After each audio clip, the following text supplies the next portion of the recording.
कहते हैं ना दोस्तों कि इंसान जब भी अपने चारों तरफ से परेशानियों से घिरता है तो उसी परेशानियों को दूर करने के लिए वह जल्दबाजी में गलत फैसला ले लेता है।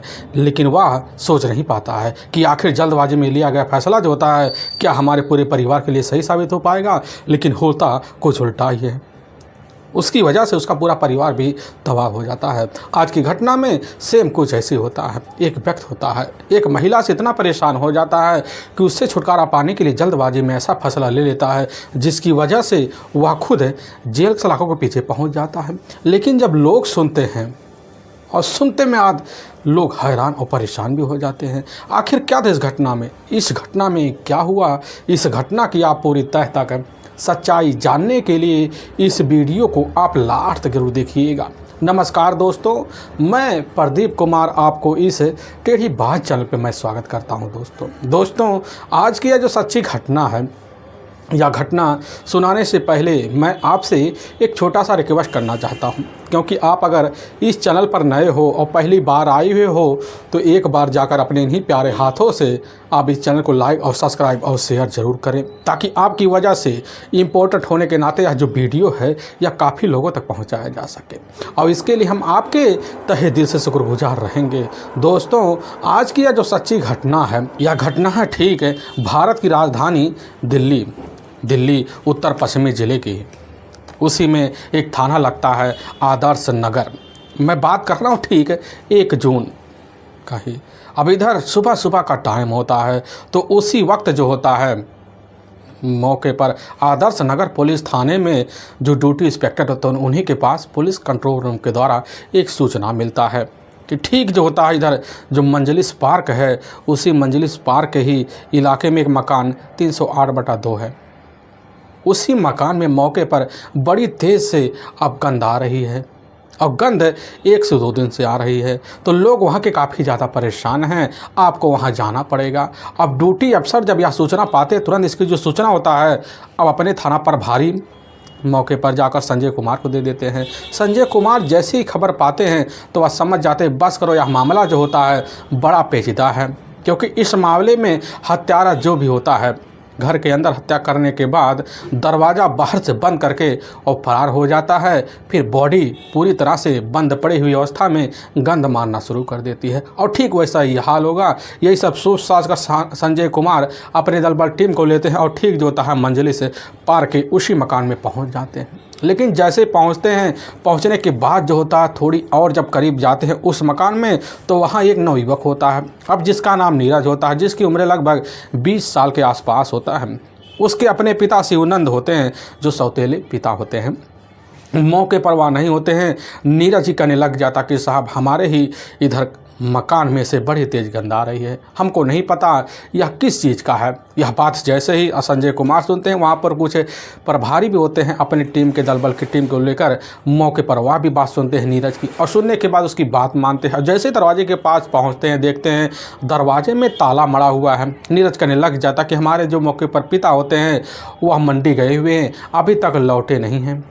यह बात सुनने के बाद थाना प्रभारी संजय कुमार जो होता है मौके पर वही नीरज से कुछ कहना चाहते हैं, तभी वहाँ पर कुछ पड़ोसी भी आ जाते, कहने लग जाते कि साहब इनके घर में से लगभग 203 दिन पहले से ही बड़ी तेज़ गंध आ रही है, साहब हमें कुछ शंका लग रहा है। यह बात थाना प्रभारी अब संजय कुमार भी सुनते हैं और तुरंत ताले को तोड़ देते हैं और नीरज को साथ लेते हैं और जैसे ही अंदर जाते हैं देखते हैं कि उसके सामने एक बरामदा होता है, बगल में एक कमरा होता है और उसके ही थोड़ी दूर पर ही इधर वॉशरूम होता है, लेकिन इसके जस्ट साइड में एक किचन होता है और पुलिस की टीम के कुछ लोग होते हैं। वह तौर तरीके से हिसाब से अंदाज़ा लगाते गंध की तरफ से आ रही है और कमरे की तरफ जाते हैं, वहाँ भी कुछ नहीं मिलता है।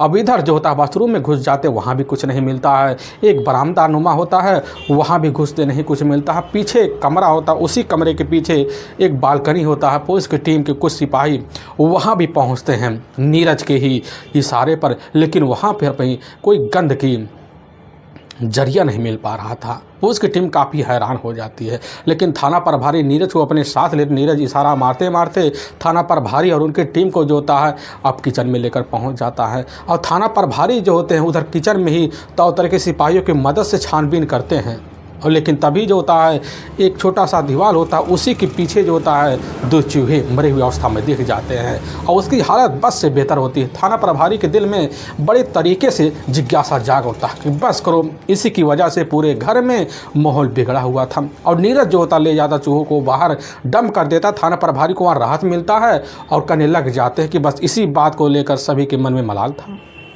जिसकी वजह से गंद फैला हुआ था। थाना प्रभारी वहाँ अपने दल बल टीम को लेते हैं और लेने के बाद अपने ही थाने आदर्श नगर वापस आ जाते हैं। लेकिन रात का अब लगभग जैसे 9 बजे के आसपास का टाइम होता है, तो उसी वक्त इधर जो होता है नीरज दोबारा थाना प्रभारी अब संजय कुमार के मोबाइल पर कॉल कर देता है। कहने लग जाता कि साहब गंध अभी भी नहीं गया है, बड़ी तेज़ से आ रही है साहब, हमारे मन में कुछ शंका हो रहा। हमने जो होता पूरे घर में छानबीन की है, कहीं पर भी हमें अब चूहा बरामद नहीं हुआ है। यह बात जब संजय कुमार सुनते हैं, उनके मन में काफ़ी आशंकाएं हो जाती हैं और दोबारा अपने दल बल टीम को लेते हैं और लेने के बाद ठीक जो होता मंजलिस पार्क की तरफ बढ़ जाते हैं और चंद मिनट के अंदर जो होता है अब इधर जाकर नीरज के मकान के सामने पहुँच जाते हैं। लेकिन जैसे पहुँचते तो उसी वक्त नीरज ही सामने खड़ा होता है और बगल में जो होता है उसके अपने सौतेले पिता अब शिवानंदन खड़े होते हैं।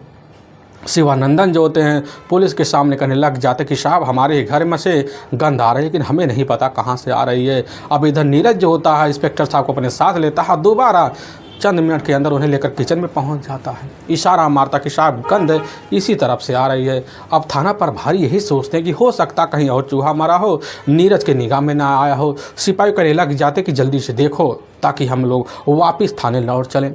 अब वहाँ सिपाही जो अपने हिसाब से पूरे कमरे की छानबीन करते हैं, किचन में तौर तरीके से हर वस्तु को हटाते हैं, लेकिन कहीं भी कोई अब चूहा नहीं मिलता है। थाना प्रभारी को बड़ी निराशा लगने लग जाती। तभी उनकी जो निगाह होता है ऊपर जाता है, तो देखते हैं कि एक जो होता है स्लैब है, उसी पर मौके पर लकड़ी का ही एक रैक बनाया गया है। वहाँ से बड़ी तेज़ से अब जो होता है गंध आने का आभास होता है और देखते हैं हाथों से कि वहाँ एक कंबल है। पुलिस को अंदाज़ा हो जाता कि बस करो यहाँ कुछ गड़बड़ है और अपनी टीम को इशारा मारते हैं और उसे जैसे ही स्लैब को खुलवाते हैं तो उसी समय जो होता है उसी में एक कंबल मिलता है। और मिलने के बाद कंबल सही जब नीचे उतार देखते उसमें एक युवती की डेड बॉडी होती है, जिसकी उम्र लगभग अब 40 से 41 साल के आसपास होता है, जो इधर जामुनी रंग की मौके पर सूट पहनी होती है। पुलिस की टीम को यकीन नहीं होता है, लेकिन वहीं पर खड़ा हुआ नीरज होता कहने लग जाता कि साहब यह तो हमारी अपनी माँ है। अब नीलम वहीं दहाड़े मारकर चीख चिल्लाना शुरू कर देता है और पुलिस की टीम वहाँ पर खड़े शिवनंद से भी पूछताछ करती है। शिवनंद भी कहने लग जाते कि साहब यह हमारी पत्नी जो होती है रेलेश्वर में रहने वाली है, इसके साथ हमारा जीवन बीत रहा था, लेकिन साहब हमें नहीं पता इसके साथ यह कारनामा किसने कर दिया। थाना प्रभारी वहाँ पर खड़े दोनों से पूछताछ करते हैं और कुछ और लोग होते हैं उनसे भी तौर तरीके से पूछताछ करते हैं। पूछताछ करने के बाद वहीं घटनास्थल के तौर तरीके से अब निरीक्षण करते हैं, बॉडी का वहीं पंचनामा भरते हैं और उठाकर अपने ही नज़दीकी अब जो सरकारी अस्पताल होता है जहांगीरपुरी का ही जाना माना बाबू जगजीवन राम इधर मेमोरियल अस्पताल, उसमें पोस्टमार्टम हाउस भिजवा देते हैं। और इधर पुलिस की जो टीम होती है थाने लौट आती है और थाने लौट आने के बाद पुलिस की टीम के मन में काफ़ी शंका हो जाता है कि आखिर घर में जो होता है सिर्फ मौके पर 3 ही सदस्य हैं। इधर दोता नीरज और उसके पिता जगजीवन और साथ में उसकी अपनी माँ नीलम के अलावा कोई और चौथा है ही नहीं। तो आखिर इन तीनों के अलावा कौन जो होता है इसमें मुआयना बन सकता है। यही सब सोच साच कर थाना प्रभारी जो होते हैं उसी समय सोच में पड़ जाते कि बस करो, हो ना हो या तो नीरज या तो उसके पिता शिवनंदन का हाथ है। यही सब सोच साच कर पुलिस की जो टीम होती है उसी वक्त एक्शन में आती है और सबसे पहले शंका के आधार पर अब नीरज और शिवनंदन को लेती है और दोनों को थाने बुलाती है। और नीरज और शिवनंदन से जब पूछा जाता है कि आखिर जो होता है क्या लग रहा है तुम्हारी पत्नी के साथ इस तरह की कारनामा कौन कर सकता है, तो शिवनंदन कहने लग जाते कि साहब हम जो होता है और हमारा जो अपना सौतेला बेटा जो होता है मौके पर जो आज़ादपुर मंडी है उसी में जाकर अलग अलग जगह पर काम करते हैं और सुबह के टाइम निकलते हैं तो शाम को कभी 8 बज जाता, कभी 9 बज जाता, कभी 10 बज जाता हमें अपने घर वापस लौटने में। लेकिन साहब हमें नहीं पता है कि हमारे घर में जो होता है हम तीनों के अलावा कौन दाखिल होता है। पुलिस की टीम करने लग जाती कि आप हमें बता सकते हैं कि आपकी जो पत्नी है यह आपके सामने कब से नहीं दिखाई पड़ रही है। शिवनंदन कहने लग जाते कि साहब वो 29 मई का ही, जब शाम को वापस लौटते तो पता चलता है कि इधर जो हमारी जो पत्नी होती है, अब नीलम का पता नहीं चल रहा। हमारा बेटा हमारे पास आता, हम भी पूछने लग जाते हैं, लेकिन वह भी मना कर जाता है। पुलिस की टीम कहती है आखिर तुम बता सकते हो कि तुम्हारे घर में आखिर किसी का आना जाना हो तो तरीके से बतलाओ, आखिर क्या लग रहा है कहीं बाहर जा सकती है, या पहले इस चीज़ की जानकारी क्या तुम्हें कभी लगा हुआ था। यह बात जैसे ही अब शिवनंदन सुनता करने लग जाता कि साहब हम एक शंका हो रहा है, क्योंकि हमारी जो पत्नी होती है कभी भी घर में नहीं टिकती थी, उसका ज़्यादा से ज़्यादा समय बाहर बीतता था, और इसीलिए साहब हमने जो होता आपके थाने में कभी गुमशुदा का मुकदमा दर्ज नहीं करवाया, क्योंकि हमें यकीन था कि हमारी जो पत्नी होती है मौके पर 2 से 3 से 4-5 दिन रहेगी बाहर, फिर वापस आ जाएगी। पुलिस की टीम करने लग जाती कि आखिर उसका बाहर ज़्यादा रहने का क्या कारण था। यह बात जैसे ही अब जाकर शिवनंदन सुनता करने लग जाते कि साहब हुआ यूँ था, आज से लगभग 3 साल पहले हमारी जो पत्नी होती है मौके पर नशीले पदार्थ के ही मामले में मौके पर पंजाब पुलिस के हथकंडे चढ़ चुकी थी, जिसकी वजह से वह जेल की हवा खाने की मजबूर हो गई थी। और साहब कुछ ही इधर साल पहले जो होता है दोबारा देह व्यापार के गिरोह में शामिल होने की वजह से वह भी जेल की हवा खाने पर मजबूर हो गई थी, जिसकी वजह से उसका काफ़ी ज़्यादा घर के बाहर रहना होता था। और हमें नहीं पता था सच्चाई, तो हमें अब जाकर थाने में पता चला। पुलिस की टीम समझ जाते कि बस करो जो होता है इधर नीलम का काफ़ी युवकों के साथ दोस्ती होगी और उठना बैठना होगा, बाहर आना जाना होगा, उसका किसी के साथ रंजिश जरूर सकता है। लेकिन पुलिस की टीम यही सोच लेती है कि आखिर जो होता नीलम की जो हत्या है बड़े तौर तरीके से सरलता वक्त घर में ही किया गया है। आखिर जो होता नीरज और शिवनंदन के अलावा घर में कोई है नहीं, जिसकी वजह से पुलिस की जो शंका होता है अब जाकर सीधा का सीधा नीरज और शिवनंदन के ऊपर पड़ जाता है। इसीलिए पुलिस की जो टीम होती है दोबारा शिवनंदन और नीरज को अपने थाने बुला लेती है, और जब बुलाती है दोनों से पूछताछ किया जाता है और शिवनंदन से यही पूछा जाता है कि आखिर जो होता क्या तुम्हें पता है कि तुम्हारी पत्नी का बाहर किससे लेना देना था। यह बात जैसे ही शिवनंदन सुनता उसी समय हलबलाना शुरू करता, पुलिस का शंका और बढ़ जाता। पुलिस की टीम जो होती है शिवनंदन के ऊपर सख्ती दिखा देती है, और चंद मिनट के अंदर जो होता शिवनंदन अपनी इधर प्रेमिका पत्नी का हत्या का जुल्म कबूल कर लेता है। लेकिन जो कहानी बताता है इसे सुनने के बाद लोग सोचने पर मजबूर हो जाते हैं कि आखिर इंसान जल्दबाजी में कितना खतरनाक फैसला ले सकता है। इधर उत्तर प्रदेश का जाना माना एक ज़िला पड़ता है उन्नाव, और उसी में ही एक अथर जाना माना थाना पड़ता है। उसी थाने के जुड़ा हुआ एक गांव पड़ता है। उसी गांव के रहने वाले गया प्रसाद होते हैं। उनके परिवार में टोटल 7 बच्चे होते हैं, जिसमें 2 बेटे और 5 बेटियां होती हैं। उनका सबसे बड़ा जो बेटा होता है शिवनंदन, और उनकी सबसे बड़ी जो बेटी होती है अब इधर पुष्पा।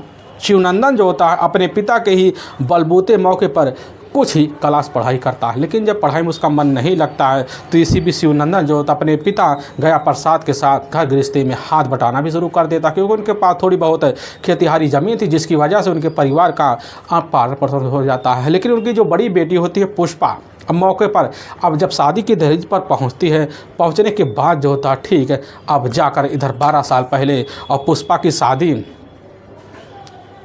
मौके पर दिल्ली के ही उत्तर पश्चिमी जो दिल्ली पड़ता है उसी का मंजलिस पार्क पड़ता है, वहीं का रहने वाला होता है इधर रमेश चंद की देखरेख करते हैं। और करने के बाद पुष्पा की जो शादी होता है जाकर रमेश चंद से करवा देते हैं। रमेश चंद्र जो होता मौके पर आज़ादपुर जो मंडी होता है उसी में एक व्यापारी के नाते उसका जो होता वहाँ काफ़ी आमदनी होता है। अब इधर पुष्पा अपने पति के साथ जाती तौर तरीके से अपने पति रमेश चंद्र के साथ अपनी ज़िंदगी बिताने लग जाती है। वहाँ खुशीमय ज़िंदगी अब इधर रमेश चंद्र और पुष्पा का बीतता है। बीतते बीतते जब कुछ सालों का वक्त बीत जाता है तो इसी बीच जो होता है मौके पर अब शिवनंदन भी अपने ही बड़ी बहन के पास चला जाता है, और वहाँ जब जाता है तो वहाँ जो होता है अपने बहनोई के साथ घुल मिल जाता है। उसका अपना जो बहनोई होता है रमेश है मौके पर शिवनंदन को यही सोचता कि अभी 10 साल का उम्र शिवनंदन क्रॉस नहीं किया है, इसे पढ़ाई कर लेना चाहिए। इसके वजह वह दबाव मारता है, लेकिन शिवनंदन हड़ लगाकर बैठ जाता है। पढ़ाई करने के लिए कतई राजी नहीं होता है, जिसकी वजह से रमेश चंद्र जो होता है शिवनंदन को अपने साथ लेता है, ले जाकर मंडी के काम में वह भी उसको लगवा लेता है। और मंडी के काम जो होता है मौके अपने जीजा के साथ सीखते सीखते बड़ी जल्दी उनका हाथ पकड़ लेता है। अब उसके पास ठीक ठाक आमदनी आने शुरू हो जाता है। आमदनी का लगभग कुछ हिस्सा अपने घर वालों को दिया करता था, जिसकी वजह से उसका पारिवारिक खर्चा चल पाता था। अब इधर जो होता रमेश चंद्र और जो होता ठीक है शिवनंदन दोनों दिन भर मंडी में रहते हैं और घर में सिर्फ जो होती है मौके पर पुष्पा पड़ी होती है। और पुष्पा के टोटल इधर 3 बच्चे होते हैं, जिसमें 2 बेटा और 1 बेटी होता है। समय के हिसाब से पुष्पा तीनों बच्चों को स्कूल भेज दिया करते, दिन भर कमरे में अकेली बैठे रहे, जिसकी वजह से वह उसके लिए समय काटना काफ़ी मुश्किल हो जाता। तभी समय काटने के लिए मौके पर एक युवक की तलाशी कर लेती है और उसी युवक के साथ जो होता है पुष्पा का रिश्ता पनप जाता है। और चोरी छुपे जो होता पति के पीछे पुष्पा का रिश्ता इस तरह चलने लग जाता, कभी किसी के कानों कान खबर नहीं लगती। और तभी साल 2004 के ही जैसे ही अब मार्च का महीना होता है, उसी महीने के तीसरे सप्ताह में इधर रमेश चंद्र मंडी चला जाता है। लेकिन जब मंडी चला जाता है तो उसका मन नहीं लगता। रमेश चंद्र वापस आता है तो दरवाजे के अंदर अपनी पत्नी पुष्पा और साथ में उसके प्रेमी को एक ही साथ जब पाता है तो वहीं पहले तो पुष्पा का पिटाई कर देता है। लेकिन पुष्पा उसी दिन से पूरी तरह से सतर्क हो जाती, चोरी छुपे मिलना जुलना जारी हो जाता है। लेकिन पुष्पा जब रमेश चंद्र को अपने ही प्यार में अड़ंगा बनते देखती है तो साल 2004 के ही लास्ट का महीना होता है, उसी महीने में अपने ही प्रेमी के साथ मिलकर इधर पुष्पा जो होता है अपने ही पति की बेरहम तरीके से हत्या करवा देती है।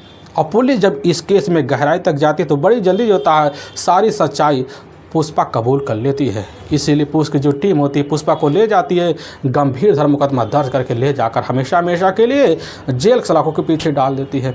अब इधर जो होता है मौके पर शिवनंदन अपने 2 भांजे और 1 भांजी की सेवा पानी के लिए जो होता है मौके पर अपने पास रख लेता है, उनका सेवा पानी करना शुरू कर देता है। लेकिन जैसे ही अब इधर जो होता कुछ साल का वक्त बीतता है, बीतने के बाद जो होता शिवनंदन का अपनी बहन से मुलाकात करने के लिए जेल आना जाना हो जाता है। लेकिन इसी बीच जो होता साल 2005 में ही मौके पर पुष्पा के ही पास एक औरत पहुंचती है, जिसका नाम होता है नीलम।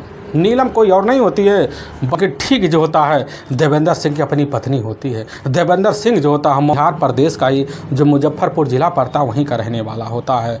और इधर मौके पर खजूरी जो खास क्षेत्र पड़ता है दिल्ली में, और वहीं आकर शादी के बाद जो होता है अब इधर नीलम को लेता है और रहना शुरू कर देता है। और रहते रहते शादी के जब कुछ साल का वक्त बीतता है तो इधर जो होता है जैसे साल 2005 का इधर वर्ष लगता है तो उसी वर्ष के फरवरी के महीने में जो होता है अचानक अपने हाथों से जो होता है नीलम अपने पति अब देवेंद्र सिंह की हत्या कर देती है, जिसकी वजह से वह भी जेल सलाखों के पीछे पहुंच जाती है। और इधर मुलाकात जब जाकर अब जेल में जो होता है पुष्पा से होता है नीलम का, तो दोनों के बीच दोस्ती बन जाती है। नीलम के टोटल 2 ही बेटे होते हैं, जिसमें बड़ा बेटा होता है अब इधर सूरज और छोटा बेटा होता है नीरज। लेकिन दोनों बेटे की परवरिश के लिए जो होती है उसकी अपनी एक बड़ी बहन होती है, जो मौके पर इधर दिल्ली में जो नरसिम्हा नगर पड़ता है वहीं रहा करती थी। दोनों बेटे जो होता है मौके पर अपनी मौसी के पास रहा करते थे। और इधर जेल में जब जाकर पुष्पा की मुलाकात अब जाकर अब नीलम से होता है, होने के बाद दोस्ती बन जाता है, दोनों एक दूसरे से जान पहचान बना लेते हैं। लेकिन इधर शिवनंदन का जो होता है अपनी बहन पुष्पा से मुलाकात करने के लिए जेल काफ़ी आना जाना बन जाता है। लेकिन इसी बीच जो होता शिवनंदन की जो नज़र होता है अब जाकर नीलम के ऊपर जब पड़ता है, पढ़ने के बाद उसकी खूबसूरती देखता है, ये एकदम मोहित सा हो जाता है, मीठी मीठी बातों में आ जाता है, उसके बारे में सारी जानकारी ले लेता है। और जब ले लेता है, लेने के बाद जो होता है उसके ऊपर एकदम दिल लगा बैठता है। अब जो होता है अपनी बहन से मुलाकात करने की आड़ लेकर अब नीलम से मुलाकात करने के लिए हर वक्त उसका जेल आना जाना हो जाता है। इतना आना जाना हो जाता है कि दोनों एक दूसरे के दुख दूर को करने के लिए शेयर भी करना शुरू कर देते हैं। लेकिन इसी बीच जो होता है पुष्पा मौके पर अब जेल से बेल मिल जाती है। और मिलने की वजह से पुष्पा अपने जब घर पहुंचाती है, पहुंचने के बाद पुष्पा भी सोच लेती है काश हमारी जो सहेली होती है अब नीलम भी जेल से छूट जाती तो उसका हमारा काफ़ी ज़्यादा बनता। क्योंकि पहले से बनता था, और तभी सोचती है कि चलो अपने भाई से इस बारे में जिक्र किया जाए।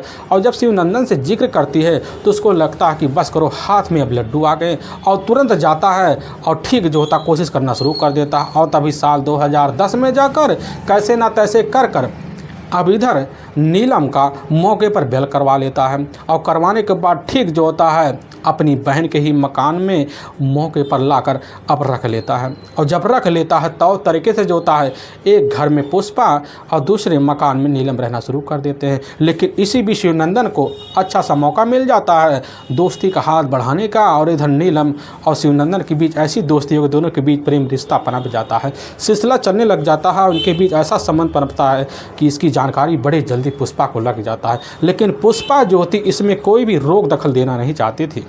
भले ही जो होता है शिवनंदन की उम्र से लगभग 15 साल बड़ी नीलम हो, 2 बच्चों की माँ हो, लेकिन पुष्पा दोनों को प्यार को समझती है, जिसकी वजह से पुष्पा अब फैसला लेती है। और तीनों बच्चों को लेने के बाद ठीक जो होता है अब उधर बुराड़ी क्षेत्र चले जाते हैं, क्योंकि बुराड़ी क्षेत्र में जो होता है पुष्पा के पति का अपना एक पैतृक है और मकान होता है। अब उसी में जाकर तीनों को लेकर रहना शुरू कर देते हैं। और शिवनंदन जो होता है अपनी बहन के मकान में तौर तरीके से रहना जो होता है अब शुरू इधर जाकर नीलम के साथ कर देता है।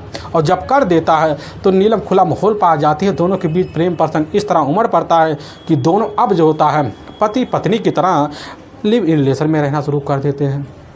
अब रहने के बाद समय बीतने लग जाता है, और जब समय बीतने लग जाता नीलम जो होती है उसी वक्त और फैसला लेती है और अपनी बड़ी बहन के पास जो रहे उसके दोनों बच्चे होते हैं उसको अपने पास बुलाती है। लेकिन उसका जो बड़ा बेटा है मौके पर अब सूरज पढ़ाई की दहलीज को छोड़कर अब कमाई की दहलीज पहुंच चुका होता है, जिसकी वजह से अपने एक दोस्त के साथ मुंबई चला जाता है। और छोटा बेटा नीरज जो होता है अपनी माँ के पास चलाता है। आने के बाद जो होता है अब जाकर यहीं मंजलिस पार्क वाले मकान में मौके पर शिवनंदन और इधर नीलम दोनों तौर तरीके से रहने लग जाते हैं, और नीरज भी रहने लग जाता है। लेकिन जैसे कुछ महीने का वक्त बीता शिवनंदन जो होता है अब नीरज का भी जो काम होता है ले जाकर अब मंडी में लगवा देता है।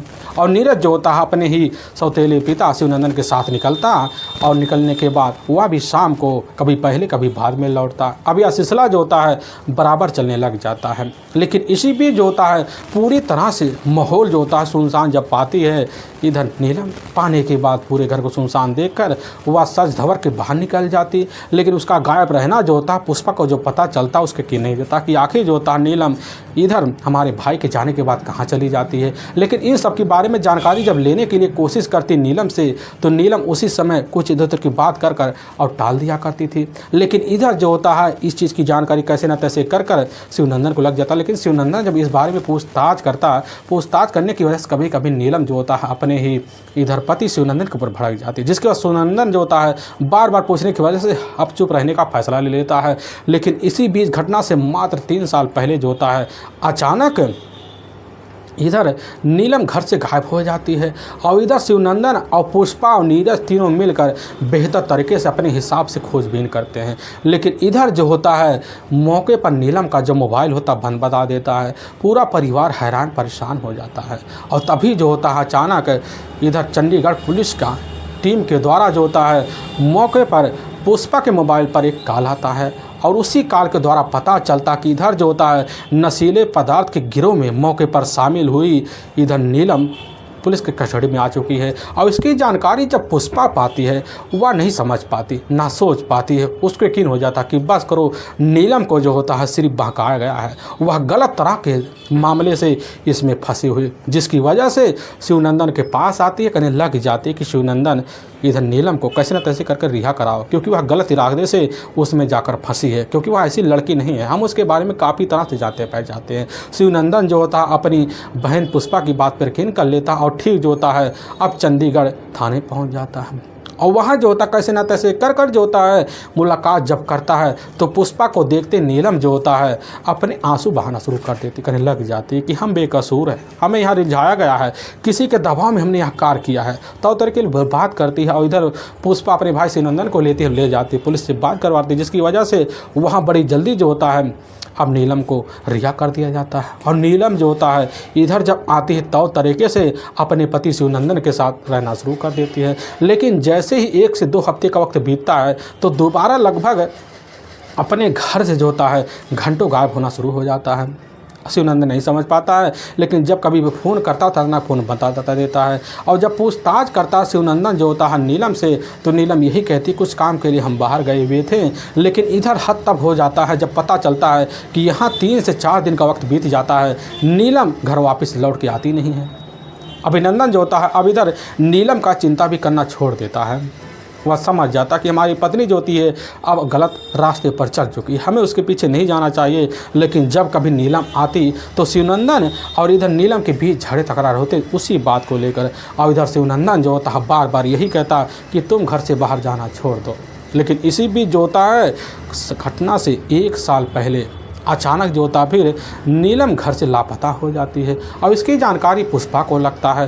पुष्पा समझ जाते कि बस करो, दोबारा नीलम किसी गलत इरादे में फंस गई है, उसके साथ कुछ ना कुछ अनहोनी हो गया है।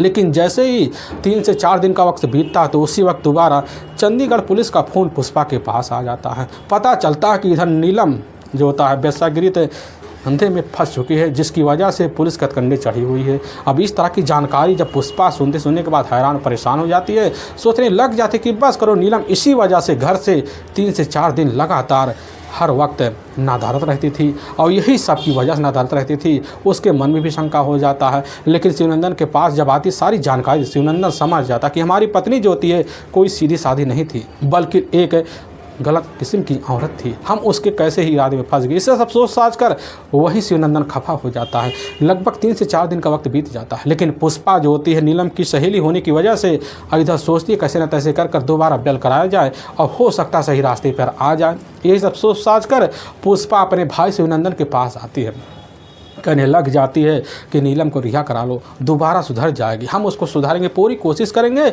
लेकिन शिवनंदन जो होता है अपनी पत्नी नीलम से इतना ज़्यादा खफा होता है कि एक बात अपनी बहन के मुंह से नीलम के नाम का नहीं सुनना चाहता था, जिसकी वजह से बार बार इधर पुष्पा अपने भाई के सामने मिन्नतें करती है। और मिन्नतों को देखते हुए शिवनंदन कहता ठीक है हामी भर लेता। फिर दोनों जाते हैं और चंडीगढ़ जो होता थाने पहुँचते, वहाँ जाकर कैसे न तैसे कर दोबारा जो होता है मुलाकात जब नीलम से करते, नीलम करने लग जाती कि हमें दोबारा इस गिरोह में गलत तरीके से फंसा गया, हम बेगुनाह हैं, हमने ऐसा कोई कर्म नहीं किया। और इधर पुष्पा उसकी आंखों को देखती समझ जाती है। अभिनंदन लेकिन गुस्सैले शब्दों में कह देता कि ठीक है, और वहाँ से कैसे न तैसे कर नीलम को दोबारा रिहा करके घर वापिस जो होता है ले आती है। और जब ले आती है तो नीलम जो होता है तौर तरीके से अपने पति के साथ तो व्यवहार तरीके से रहती है।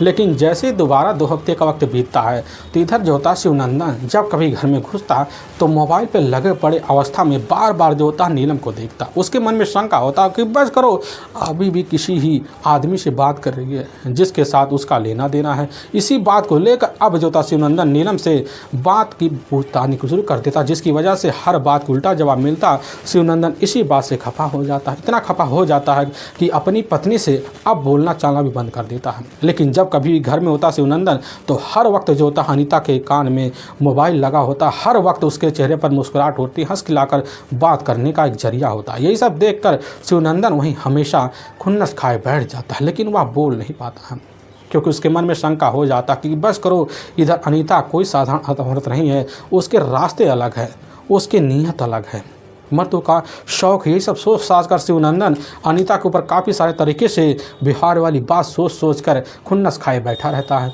लेकिन तभी जो होता है अब जैसे ही 29 मई साल 2015 का ही वक्त होता है, अब दोपहर का टाइम होता है, तो उसी वक्त शिवनंदन मौके पर मंडी नहीं गया हुआ था। उसका अपना जो सौतेला बेटा होता नीरज वह मंडी गया हुआ था। लेकिन इधर जो होता है घर में दिन भर बैठे बैठे सारा नज़ारा अपने ही सामने जो होता है नीलम के देखे जा रहा था कि नीलम दिन भर किसी न किसी मर्द से लगी पड़ी हुई है। और इधर जैसे पूछताछ करने के लिए अब सोचता है कोशिश करें और करता भी, पहुंचता है नीलम के पास, करने लग जाता कि आखिर दिन भर किससे लगी पड़ी होती हो। और इस बात को जैसे पूछता नीलम भन्ना जाती है और उल्टा जवाब देती तू तो ना कर, जिसकी वजह से और वहीं पर शिवनंदन भन्ना जाता है, इतना भन्ना जाता है कि नीलम से कहने लग जाता है कि इसकी वजह से हमें लग रहा था कि तुम्हारी ज़िंदगी अलग रास्ते पर चल पड़ी है। और यह बात जैसे नीलम सिंह करने लग जाते कि आखिर तुम्हारी ज़िंदगी में दखल देने वाले होते कौन हो। और जैसे ही यह बात शिवनंदन सुनता उसी समय उसकी जो गुस्सा होता है 7वें आसमान पर चला जाता है और वहीं गुस्से में अपने दोनों हाथों से नीलम का गला दबाकर हत्या कर देता है। लेकिन जब इधर शिवनंदन को होश आता है तो वह सोच नहीं पाता और समझ नहीं पाता कि हमने जल्दबाजी में यह कौन सा गलत निर्णय ले लिया। लेकिन सोचने तो लग जाता है कि आखिर जो होता अब नीलम के बॉडी को ठिकाने कैसे लगाएं। तभी उसके दिमाग में ख्याल आता है। उसी ख्याल के तहत जो होता है अब किचन में नीलम की बॉडी को ले जाता है। एक कंबल होता है, उसी कंबल में मौके पर नीलम की बॉडी को तौर तरीके से लपेटता है।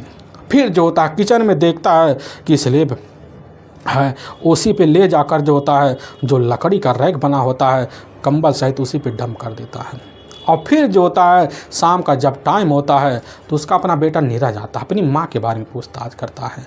तो इधर शिवनंदन कहने लग जाता कि तुम्हारी माँ जो होती पहले की तरह 2-3 दिन के लिए कहीं चली गई होगी, आ जाएगी। लेकिन इधर जो होता है 2 दिन का जब वक्त बीतता है, बीतने के बाद घर में अचानक बड़ी तेज़ से गंध का आभास होता है। अब नीरज यही बात जब पूछता है जाकर शिवनंदन से, शिवनंदन यही कह देता है घर में चूहे कहीं ना कहीं कोने में दबे पड़े होंगे, उनके गंध होंगे। लेकिन इधर जो होता है नीरज अपने पिता की बातों में आ जाता है और किचन में बराबर जो होता खाना बना। लेकिन जब गंध ज़्यादा बढ़ता है तो किचन में खाना बनाना भी शिवनंदन छोड़ देता है और बाहर से खाना लाना शुरू कर देता है। लेकिन पड़ोसियों के कान में नाक में जब गंध पहुंचती है तो उसी समय अब ठीक जो होता है एक जो उनको थाने में फ़ोन करके शंकावश जानकारी दे। लेकिन शंका यकीन में बदल जाता है। लेकिन दूसरी तरफ तो होता है इधर शिवनंदन को पता नहीं होता है कि पुलिस जो होता है हमारे घर तक पहुंच गई है, क्योंकि इधर शिवनंदन को पहले जानकारी लग चुकी होती है कि हमारे घर में पुलिस आई थी सुबह के टाइम, वह सिर्फ चूहे पाकर चली गई, जिसकी वजह से वह खुशी की लहर से दौड़ पड़ता है और शाम के टाइम आता तब तक पुलिस पहुंच जाती है और पुलिस का गेट चढ़ जाता है। लेकिन वाकई में दोस्तों पुलिस के सामने जब सच्चाई जाकर शिवनंदन रखता, पुलिस की टीम भी सनस रह जाती है और शिवनंदन को कस्टडी में लेती है, ले जाकर वहाँ के कोर्ट पेश कर देती है और कोर्ट में शिवनंदन के ऊपर काफ़ी गंभीर धारा मुकदमा दर्ज करके ले जाकर हमेशा हमेशा के लिए जेल सलाखों के पीछे डाल देती है। दोस्तों हम इस घटना का सुनाने का जो उद्देश्य है किसी के दिल को ठेस पहुंचाना नहीं है, बल्कि आपको यह बताना कि आप जहां भी रहें आप सावधान और सतर्क जरूर रहें। दोस्तों फिर मिलेंगे एक नए वीडियो के साथ, तब तक के लिए जय हिंद और जय भारत।